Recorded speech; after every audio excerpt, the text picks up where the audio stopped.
So for me, I knew at some point someone would strike gold. You know, I didn't know who was going to be that person. So you came here, you said, to be a father.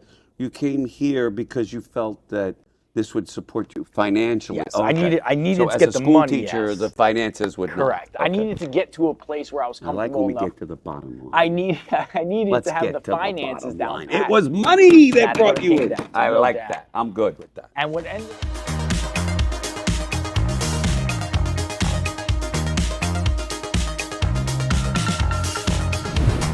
What's up there, gang? Welcome to another edition of World Class Mindset. And my guest today is Michael Gerstein. Michael, good to see you. Good to have you here. Thank you for having me. Absolutely. It's been one of my goals to get on here, so I'm happy to be here. Well, you're not Sofia Figaro. I was trying to get her on the show, but we'll go after her. Second best, I guess. Yeah, you're second best. I'll take it. For those of you out there joining us here today in World Class Mindset, the goal of these moments that we share, that I share with people, is to share with all of you the mind and the insight of people who I feel are extraordinary. They've come into my life and into many people's lives, maybe starting with a very, basic element or basic start. And then all of a sudden, over the years, they showed themselves as being a cut above, world class, if you will. This could be entrepreneurs, could be school teachers, but as you all have seen now for the last couple of episodes, I've chosen to bring some of the people that I've been working with now for many, many years. In fact, Michael, I think we are now on 12 years together. We'll be at 12 in October. Right? 12 years together. So let's get right into it. That was in October of 2011, right? That you joined the company. So I want you to go back to that time, that period of time. At that time, if I'm correct, you were a school teacher at that time. That's right. I was dabbling in the education world. You're an educator. So go back to that time. What was it like transitioning from that, being an educator, to becoming, let's just say, an entrepreneur, a salesperson, a sales leader? What was that transition like for you? Sure. I think a lot of it was actually easier. It was harder thinking about the transition of starting something new. Then once I got into it, the transition wasn't as bad. There's a lot of similarities. Okay. Even in the business right now, as a manager, I'm teaching. So how do you, there it is. How do you feel that your teaching has helped you in this career? I think, public speaking. It was something that I was doing casually with children, being comfortable controlling a room, controlling a conversation. I think a lot of these things that I kind of took for granted as a teacher, you don't really think about these things. Coming into this business, controlling a conversation, controlling a room, being able to teach people, whether it's orally, visually, everyone's learning differently, being able to connect with people to teach a basic presentation for the most part in our business is what we do. It actually became very easy for me with the transition. Now, mentally, the mindset was tough because I was definitely someone who was a product of a comfort zone. A lot of people are a product of comfort zones, and I was in a comfort zone, and no matter what, I didn't want to leave that comfort zone. In fact, my friends, as I grew up, they had a nickname for me. They called me a hermit because I never really left my house. I was the type of person, I was very much at home, stayed to myself, did my own thing. Coming into a business like this, I knew it was going to be different. I knew it was going to be out of my comfort zone. Where I was in my life, though, I was embracing it. I wasn't against it. So being out of my comfort zone was something that I was looking forward to doing, and it made it a lot easier when it came to the hours and everything that we had to put into the business. I embraced it. So it was a lot easier for me than it is for most people. It was uncomfortable, but I was embracing the uncomfortable. So what about it, though, that attracted you and kept you coming? Because it's totally different. What was it? The opportunity. Was it the money? I mean, Straight up? Money is good. Money definitely was a part of it. I mean, the people too. I met a lot of people from Jump Street that I could have a conversation with. I wasn't intimidated to go to the people who've been here for a long time, understanding the way the business works. As you move your way up, the people from the bottom, I mean, everyone makes money together based off of people's success. So knowing my manager was going to have to deal with my questions. Right. And I've been in environments in the past where I felt like I was bothering other people when I was asking questions, whether or not they were giving me the real answers or not. knowing blindly the hierarchy in this business was, if I do well, so do people above me. I knew the answers they were going to give me were going to be real. And there were going to be answers I needed to hear regardless of my feelings or my emotions, because we were here to make money, and why would he guide me to not make money? That's funny. So you're leading me to another question I have. You went from a salary, a guaranteed paycheck, knowing what you were going to earn, to complete and total uncertainty. No salary whatsoever, straight commission, and from there to become more of an entrepreneur where you would even begin to invest into your business. So you went from this security, safety, to now complete entrepreneur. What was that like? How did you make that transition? What did you do to make that transition? It was scary. And I think anybody who would take a jump from a salary-based position, basically knowing what you're getting regardless, to a commission-based job, I think they'd be lying to you if they didn't say it was a little scary. But I heard an analogy in the early stages of this business that if you ever remember being in high school, there's 4 people doing a group project. There was 2 people who did all the work, and there was 2 people who sat back and just got the same grade as the 2 people who did all the work.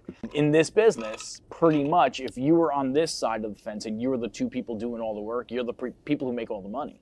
If you sat back and you just got the same grade as the other 2 people who did all the work in this business, you're not going to be making money. And it kind of hit me smack in the face, and I realized, I had my moments where I was on this side, I had my moments that I was going to be on this side, but coming into this business, I had to be on this side. I had to be the person who was going to do the work. Controlling the controllables, I think, is one of the biggest things that for myself coming into this business, I don't think that I focused on anything like that before I came into this business.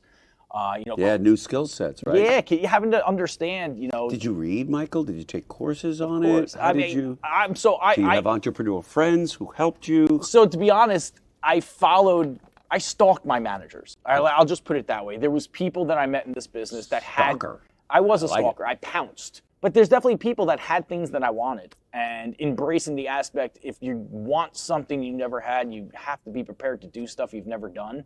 I fully embraced it. I wanted to go somewhere I've never been, so I was willing to do things I've never done. And when it comes to the people that I was following, I was blessed with people who had good intentions for me. And I basically stalked the people who had what I wanted. I mean, of course, I read some books. I'm a big audio guy. I like to listen to things. I was big on Eric Thomas. He definitely was relatable to me in a lot of the things coming through. David Goggins. Yes, these people come into our lives sometimes right at the right time. Goggins. Yeah, Savage. and there was a time frame. I just want to make sure I touch on this. There was a time frame that when I came into this business, you hear the Kool-Aid all the time. Don't drink the Kool-Aid. Don't drink the Kool-Aid. Don't drink the Kool-Aid. And there was such a long time I kind of stayed away from the Kool-Aid. I didn't want to be that guy who listened to these audio tapes and listened to motivation and inspiration, because I always thought to myself, like, why do I need that? I should have my own inspiration. I should be. And then I realized I'm drinking Kool-Aid either way. Like, I'm either drinking the Kool-Aid of the people saying don't listen to those things, which is just negative Kool-Aid, or I'm drinking the Kool-Aid of the good Possibility thinking. Yeah, and when I kind of just embraced the aspect of I'm choosing the negative Kool-Aid, I started seeing things happen quicker, and I started seeing things evolve quicker. So drink the Kool-Aid. So speaking of Kool-Aid, you just led me. Because you're a national leader in the company. You know a lot of other people in your position nationwide. And I know that you've made friends with some of these folks. Absolutely. How important is it, Michael, to you to be surrounded by people that inspire you versus people that maybe are just always whining and complaining? And do you proactively choose relationships that nurture that? If you do, share that with us. It's funny because there's a specific conversation I remember having with you probably 10, 11 years ago. And you said something along the lines of you're the median person of the 5 closest people to you. So there's some people in your life that kind of bring you up. There's some people that kind of bring you down. At that time in my life when you mentioned this to me, you looked at the 5 and you weren't too happy. I felt like I was probably the coolest one of the crew, if you knew what I mean. I felt like I was definitely people who were lifting people up, but to find people who were lifting me up, it was hard. Yeah. And I remember consciously making the decision that there was certain people that I still communicate with everyone. Relationships is something that I take a lot of pride in my life. But I'm just not as close to certain people as I was 10, 15 years ago. And the main reason why is because I don't want to say replaced them, but I started Sure. spending time with people like yourself. I started spending time with Mr. Ackerman and people who believed in me and people who were on the same journey as me. So it was very relatable, but you guys always had stuff that I wanted. So the more time I spent with you being a sponge, it was seeking in. It was getting into me, and that was the goal. The goal was to find some people that could elevate me and bring me somewhere that I've never been before. Right? We know this, don't we, at this point? Yeah, we do. Right? We are the sum total of 5 people. Or, as I like to say, if you hang around 4 millionaires, eventually you're the 5th. That's it. Like attracts like. So I'm so glad that you've done that, Michael, and I hope that you continue, and all of you watching here today. So let me just turn to support. Let's do it. Because when you go from a salaried, secure, safe position to now complete uncertainty, you've got this beautiful bride of yours and wife, and what at the time, she was not your wife yet. No, she wasn't actually. Correctly. She actually wasn't a part of my life wasn't at all. even a part of your life. In fact, we won't even get into it. But I remember okay, we won't even go there. By the way, there's no tequila in here. I put bourbon in for today. Okay, hold on one second. Water. Okay, because I'm getting into hot waters here. So let's talk about your lovely wife. How important was it to get support? Because I know that you hadn't met her yet, but now that once you met her, she saw that you were in this, straight commissioned environment. And we see a lot of people have problems at home getting support. Even single guys or gals with their parents, because their parents are so programmed that you have to have a steady job and a salary. How important was it for you to have support at home, and what role did that support play in your life? So it's a good story. I'm happy we're on this topic right now because I feel like my story is actually pretty relatable to a lot of people. All righty, because coming into this business, a little background. I have 2 college degrees, so I went to high school for 4 years. One wasn't enough? Okay. Another story, another time. So I went to a 4-year school at Rowan University in South Jersey, got my accounting degree. Quickly knew that wasn't right. I stuck out like a sore thumb. High energy just didn't work in that field. Then I went back to school, got my elementary education degree. Did that for a few years. And after my 6 years of college and 4 years of high school was completed, I had 2 college degrees that I didn't want to do anything with, and a lot of student loan debt to pay back. And I just had to reevaluate. I felt like I did everything the right way.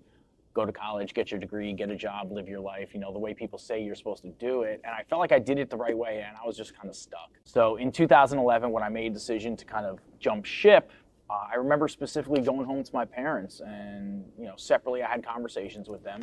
And my dad's the type of person who will blindly support me regardless of what I'm doing, even when I make bad decisions. To this day, we still talk about some poor decisions I made prior to my career here. You made some poor? No. Yeah. And my dad still talks about it nowadays, about how there was blind support, and there absolutely was blind support. And even my mother was my best friend. When I first started working here at 26, I just moved back in with my mother, not bragging, just sharing. It was one of the most humbling experiences I had. And my mom supported everything that I did, but there does become a time that support and caring kind of mesh together. So as an example, my parents knew that I was all in here, but that didn't necessarily mean I had the results right away. And when I would have a day grinding and come home and not have the results, and my parents saw the upset look on my face, they just wanted me to be happy. Right? That's all a parent wants. All it is. They just wanted me to be happy. And as much of a vision I had and what this business could do for me in the future, I came into this business, I'll publicly say this now. I came into this business because I wanted to be a father. I wanted to have financial support to give my children anything that they wanted. Now, when I was 26, I didn't have children. So for me, I knew at some point someone would strike gold. I didn't know who was going to be that person. So you came here, you said, to be a father. You came here because you felt that this would support you financially. Yes, I needed so to get the money. as a school teacher, yes. the finances would Correct. not. I needed to get to a place where I was I comfortable like when we enough. get to the bottom line. I needed Let's to have get the to finances the bottom down line. pat. It was money that That's brought what it you came in. down to, I no like doubt. that. I'm good with that. And what ended up happening is the more times I was coming home and talking to my parents about what I was doing, the more I realized they weren't in my meetings that I had with you, and they weren't in the meetings that I had with Mr. Ackerman, and Evan and Corey and Jamal and all the people that were telling me how good I was going to be in this business. Yeah. And, it was blind. I didn't know what you guys saw because everyone kept coming up to me like, man, you're going to be great. You're going to be great. I'm like, what in the world are you looking at? But there was something there, and there has to be a point in someone's career that you want to start proving those people right that believe in you, and start proving those people wrong that don't believe in you. And there was a very vivid moment I remember saying to myself that even though my mother is my number one supporter, and even though she just wants me to be happy, I'm going to make sure I'm happy. And I'm going to make sure this works out. And you got to kind of turn off the noise of people who, not saying they don't support you, but if I'm not happy in a moment. You led me to a question, Michael. Talk to me. A lot of voices going on. A lot of people have opinions about what they think we should and shouldn't do, right? How do you tune those voices out?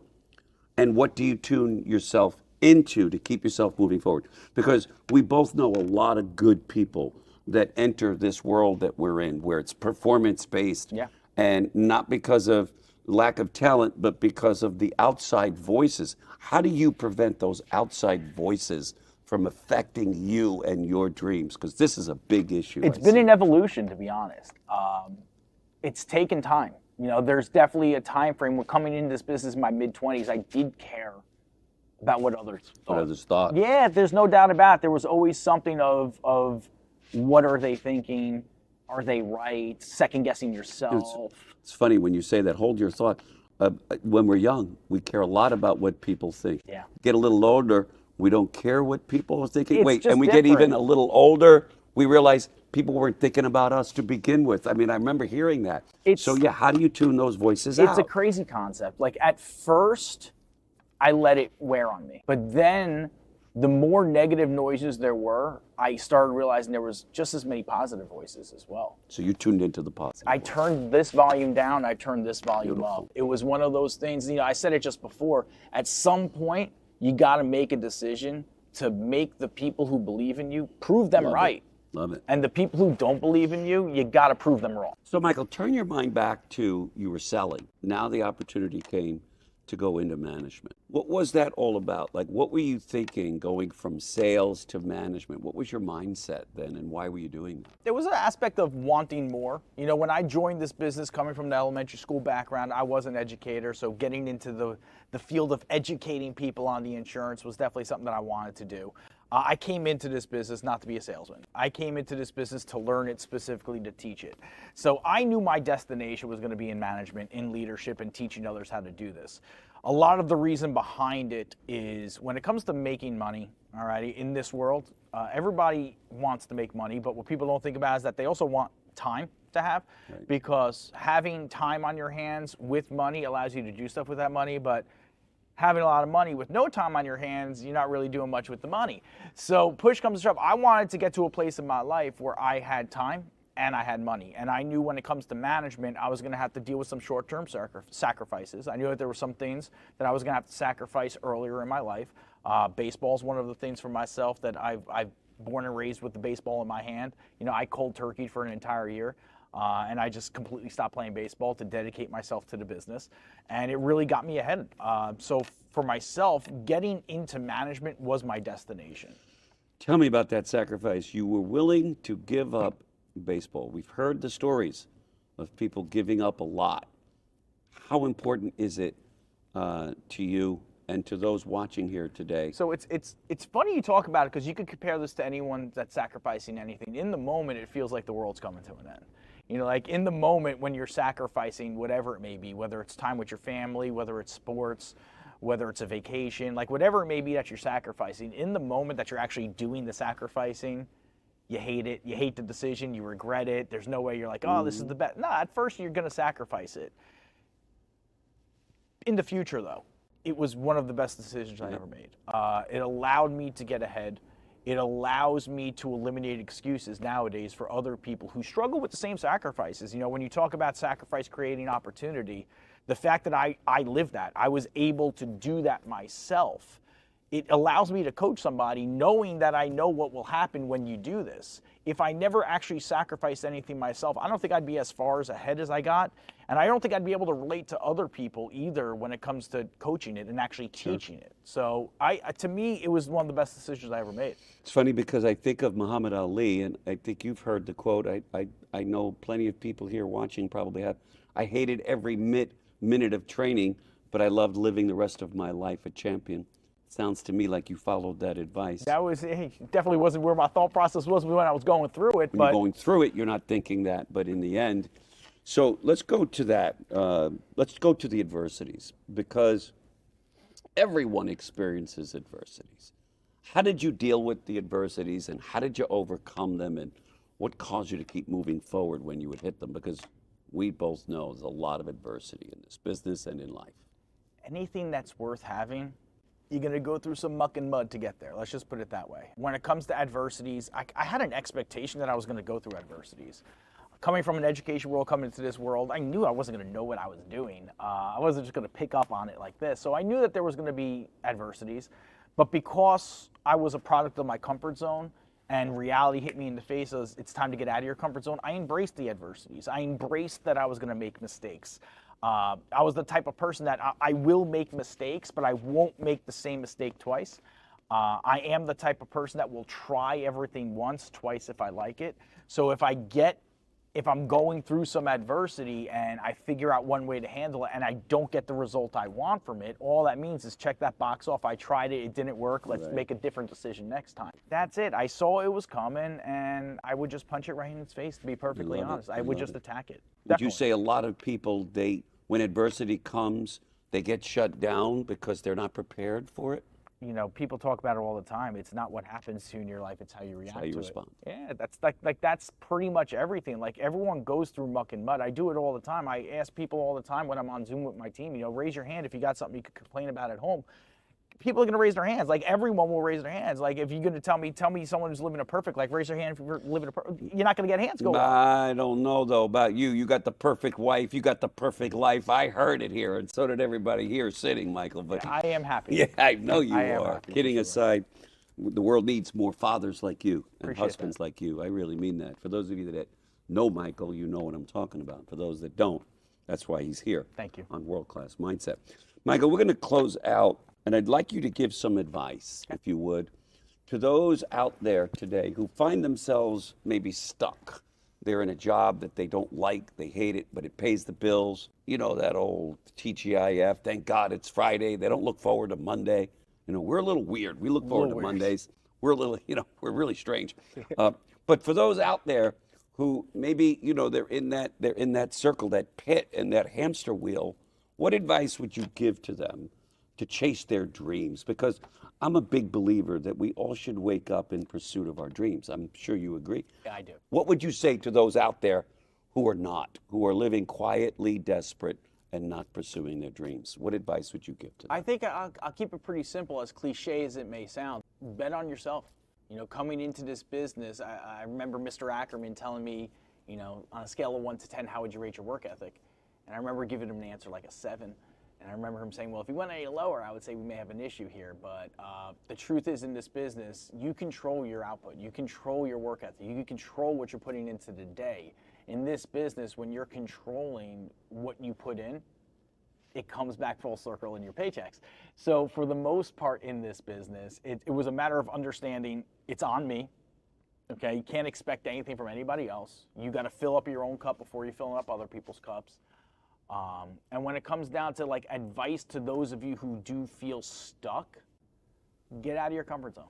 I was stuck because I was in a comfort zone. And not only was I in a comfort zone, I knew I was, and I was just okay with it. It wasn't until I started thinking about the future and what I wanted out of my life, and I've said this a few times now, I joined this business because I had dreams of being a father. I wanted to be a dad, but I didn't want to just be a dad to have a dad, to be a dad. I just wanted to have kids so I could give them what I wanted to give them. I wanted to give them a life that not saying I didn't have, but there's specific things that I wanted a pool, I wanted a basement. There was things that I wanted in my life, and I knew where I was, I couldn't get it.